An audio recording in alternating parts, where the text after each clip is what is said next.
पाहता क्षणीच खावीशी वाटणारी आणि तोंडात टाकताच विरघळणारी अंगुरी रसमलाई अगदी हलवाई स्टाईल तुम्ही घरीसुद्धा तयार करू शकता किंवा त्यापेक्षाही चांगल्या प्रकारे घरी तयार करू शकता।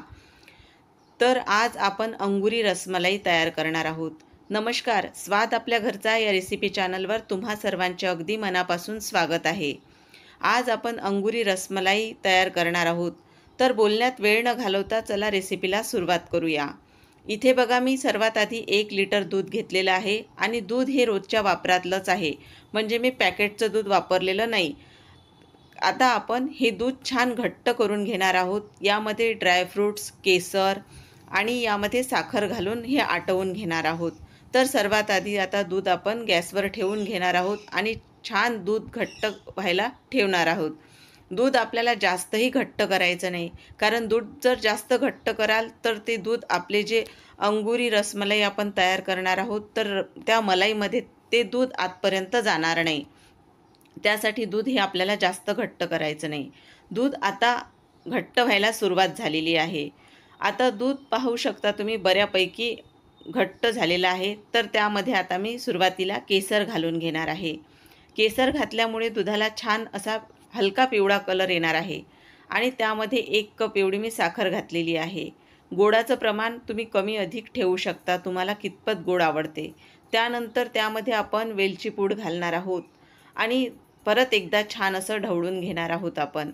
दूध आता छान तुम्हाला कितपत घट्ट हवं त्या प्रकारे घट्ट करू शकता, पण जास्त प्रमाणात दूध घट्ट करायचं नाही। आता पाहू शकता हलकासा पिवळा रंग यायला सुरुवात झालेली आहे आपल्या दुधाला।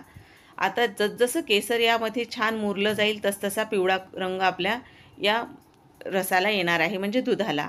छान ड्रायफ्रूटसुद्धा बारीक करून घेतलेले आहेत, पिस्ते आणि बदाम ते सुद्धा यामध्ये घालून घेतलेले आहेत। आणि आता दूध आपलं छान असं तयार झालेलं आहे। आता दुधावर आपण झाकण ठेवून दूध छान आपण थंड करायला ठेवणार आहोत।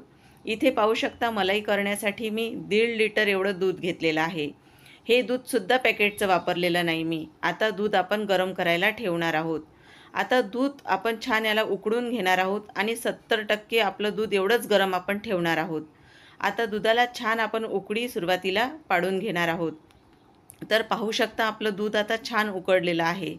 एकदमच गरम दुधात तुम्ही जे आपलं दूध 100% गरम असेल त्या दुधात तुम्ही लिक्विड टाकलं तर दुधाला शॉक बसतो आणि आपलं जे पनीर आहे ते असं रबरी तयार होतं। आता आपण व्हिनेगरचं लिक्विड तयार करणार आहोत। त्यासाठी मी 2 चमचे व्हिनेगर आणि 2 चमचे एवढंच पाणी घेतलेलं आहे। आता हे आपण दुधामध्ये 2 स्टेपमध्ये टाकणार आहोत, एकदमच नाही टाकायचं आपल्याला। मी सुरुवातीला थोडं दूध पाहू शकता थंड करून घेतलेलं आहे। मी सांगितल्याप्रमाणे एकदमच गरम दुधात आपल्याला हे लिक्विड टाकायचं नाही। आणि आता आपण हे दूध गार केल्यानंतर यामध्ये जे लिक्विड आहे ते घातल्यानंतर आपलं दूध एकदम फाटायला सुरुवात होणार आहे, म्हणजेच आपलं पनीर तयार व्हायला सुरुवात होणार आहे। तयार केलेलं आपण जे पनीर आहे तर ते पनीर आपण छान असं स्वच्छ असं धुवूनसुद्धा घ्यायचं आहे, ही गोष्टसुद्धा लक्षात ठेवायची तुम्ही। आणि पाहू शकता आपण लिक्विड टाकल्यानंतर आपलं दूध जे आहे ते हळूहळू फाटायला सुरुवात झालेली आहे। अगदी पाहू शकता काही मिनिटातच आपलं पनीर तयार झालेलं आहे। आणि हे पाणी जे असतं या दुधामधलं ते पाणी एकदम ट्रान्सपरंट व्हायला हवं, म्हणजे दुधातील पूर्ण जे पनीर आहे ते तुमचं तयार होईल आणि जे दूध आहे त्यामध्ये पूर्ण पाणी तयार झाल्यामुळे त्यामध्ये दुधाचा अंश राहायला नको, म्हणजे दूध आपलं वाया जायला नको। तर आता एक चाळणी घेऊन त्यावर छान असा एक कापड टाकून घेतलेला आहे आणि त्यानंतर आपण त्यावर हे पूर्ण पनीर टाकून घेणार आहोत आणि हे पनीर आपण स्वच्छ 2 ते 3 पाण्याने धुवून घेणार आहोत, म्हणजे जे व्हिनेगर आपण टाकलेलं आहे ते व्हिनेगर पूर्ण यातून निघून जायला पाहिजे, म्हणजेच या पनीरला आंबट अशी चव यायला नको। त्यासाठी ही एक महत्त्वाची गोष्ट तुम्ही लक्षात ठेवायची। पाहू शकता मी पनीर सध्या गरम असल्यामुळे ते हाताने मला शक्य होत नाही, त्यासाठी एक मी असा चमचा किंवा आपण काहीही असं घ्यायचं उलथण्याने मी हे पूर्ण पसरवून घेत आहे किंवा स्वच्छ असं धुवून घेत आहे। पूर्ण खालूनपर्यंत आपण छान हे स्वच्छ असं धुवून घ्यायचं, त्यामुळे ह्याचा आंबटपणा जो आहे पनीरचा पूर्ण निघून जाईल। आता हे आपण स्वच्छ धुवून घेतल्यानंतर आपण या कापडामध्ये हे बांधून ठेवणार आहोत आणि हाताने तुम्हाला शक्य होईल तेवढं यामधलं पाणी तुम्हाला काढून घ्यायचं आहे। कारण यामध्ये आपल्याला पाणी नको. मी पाहू शकता आता पनीर पाणी टाकल्यामुळे थोडं थंड झालेलं आहे, त्यामुळे हे पाणी काढायला मला शक्य होत आहे. छान असं दाब देऊन मी यातलं पाणी वेगळं करत आहे. आता आपण यावर काहीतरी भारी वस्तू अशी ठेवायची आहे, म्हणजे जड वस्तू. त्यामुळे हे पनीर छान असं प्रेस होईल आणि यातलं पाणी निघून जाईल. आता आपण हे छान 2 तास असं ठेवणार आहोत. 2 तासानंतर पाहू शकता हे पनीर मी बाहेर काढलेलं आहे. पनीर कोरडं तर झालेलं आहे, पण एकदमच कोरडं नाही, त्यात थोडं मॉइश्चर आपण ठेवलेलं आहे. आता आपण दुसरीकडे जे आपण अंगुरी रसमलाई करणार आहोत, तर मलाई आपण ज्या पाण्यामध्ये अशा छान उकळून घेणार आहोत, त्यासाठी 1 कप एवढी साखर आणि त्याच्या 6 पट एवढं पाणी मी यामध्ये घालणार आहे. म्हणजे छान मोकळ्या पाण्यात त्या आपल्याला मलाई अशा उकळवून घ्यायच्या आहेत.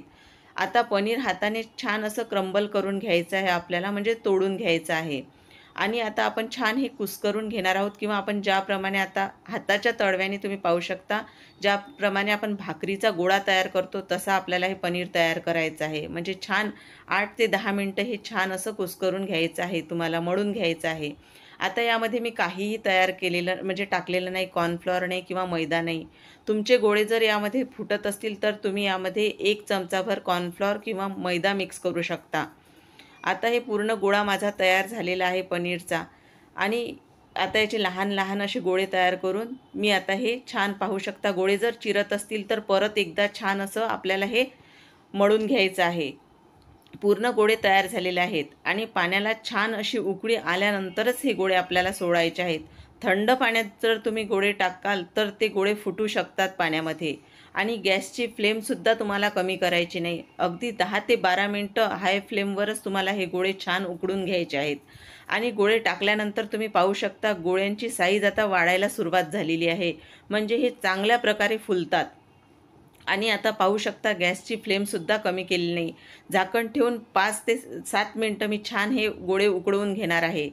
आता असं केल्यामुळे तुमचे गोळे छान असे वरच पाहू शकता तुम्ही छान तरंगत आहेत आणि अजिबातही फुटले नाही. दुसरीकडे छान असं बर्फाचं थंड पाणी घ्यायचं आणि 10 ते 12 मिनटं गोळे छान उकळून घेतल्यानंतर एकदमच आपल्याला थंड पाण्यात टाकायचे आहेत. त्यामुळे गोळे तुमचे श्रिंक होणार नाहीत आणि ते गोळ्यांची साईज तशीच राहील. तर आता आपण हे 4 ते 5 मिनटं थंड पाण्यामध्येच ठेवलेले आहेत. तर तुम्हाला पिळूनसुद्धा मी दाखवत आहे. आता पिळून टाकल्यानंतर परत गोळा टाकल्यानंतर तो पूर्ववत होत आहे, म्हणजे तसाच परत फुलला जात आहे. आणि गोळे टाकल्यानंतर ते तळाला जातील, म्हणजे समजायचं तुमचे गोळे व्यवस्थित असे शिजलेले आहेत. ते गोळे जर तळाला गेले नाहीत तर ते गोळे चांगल्या प्रकारे शिजले नाहीत असं समजायचं. आता गोळे छान असे पिळून घेत आहे मी, आणि आता एका भांड्यामध्ये मी टाकून घेत आहे हे गोळे. हे चांगल्या प्रकारे यातलं पाणी आपल्याला काढल्यानंतर आपला जो रस तयार आहे तो पूर्ण या मलाईवर आपल्याला टाकून घ्यायचा आहे. तर पाहू शकता आपल्या रसाला सुद्धा किती छान रंग आलेला आहे. आणि दोन्ही पदार्थ एकत्रित करून आपल्याला आता ही अंगुरी रसमलाई तयार करायची आहे. तर आता आपण जसजसा यामध्ये हा रस टाकत जाऊ तसतसा ती पूर्ण मलाई या रसाला शोषून घेणार आहे. आणि वरून छान असं गुलाबाच्या पाकळ्या मी टाकून घेतलेल्या आहेत. तर अशा प्रकारे छान आपली ही अंगुरी रसमलाई तयार झालेली आहे. तर तुम्हाला माझी ही रेसिपी कशी वाटली कमेंट करून नक्की कळवा. व्हिडिओ आवडल्यास व्हिडिओला जास्तीत जास्त लाईक व शेअर करा, आणि नवीन असाल तर माझ्या चॅनलला सबस्क्राईब करायला मात्र विसरू नका. अशा पद्धतीने तुम्ही अंगुरी रसमलाई घरीसुद्धा तयार करू शकता. पुन्हा आपण अशाच एका नवीन रेसिपीसोबत भेटूया. धन्यवाद.